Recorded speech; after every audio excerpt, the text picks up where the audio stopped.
may karisa. So, ito yung nangyari sa kuba, yung pat. So ang gawin ko is nakakuha ako ng isang pat dito sa kabila. Ito sa plastic. Ito lang ang lalagyan ko instead itong isang cement pot na sobra namang liit. Then itong karisa is hindi siya, yung ugat niya is sobrang pino, hindi lumalaki. Mas spread ra siya pero grabe ang kapino niya. That's why kung yung nakita mo kanina nga may nagawa kong cascade, pag mataas siya, matumba siya, it will pull down kasi yung ugat niya ay sobrang pino. Matanda na pero pino pa rin yung ugat. So ngayon diretso ko na lang siya dito. Tapos try to anchor na lang para mapatayo ko siya ng ganyan. Hanap ako ng wire dito. Ang upuan ko nagbago kasi kinuhaan ako ng upuan ng asawa ko kasi gamitin daw niya.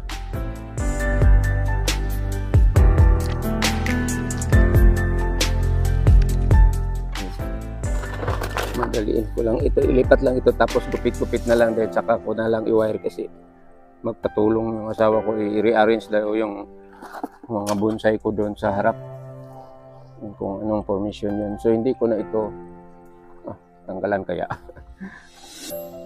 kasi pati gunting, gikuhaan ko gunting, so gamit ako kung lang gunting, so ito cut ko na lang ito sa harap ng portion para magbago na po siya gamot. Yun lang. Tapos dito sa bandang likuran ko itali para dili matumba kasi matumba.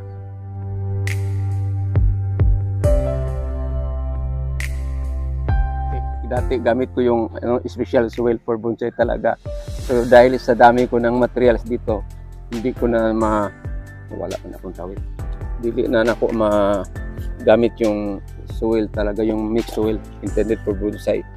Bumibili ako ng soil dati, yung pang bonsai talaga. Then return na mapuntan ta og budget. Wala pa tayong budget. Ganda sana pag magkaroon ako ng malaki-laki na revenue yung sa YouTube ko. Isa na pa lang yung revenue, 50 cents per day. So, okay lang kung nakaabot ng $1 per day, okay na. Hindi man nakaabot ng $1 per day, it's only by cents. So yan na siya, nakatayo na. Ang gawin ko na lang, tanggalan yung mga dahon na mga sanga nga ayoko, yung hindi ko gusto na naka-form. Then after that, pabayaan ko na lang ito. So simulan na tayo. Itong mga cut ko is seedlings ko rin ito.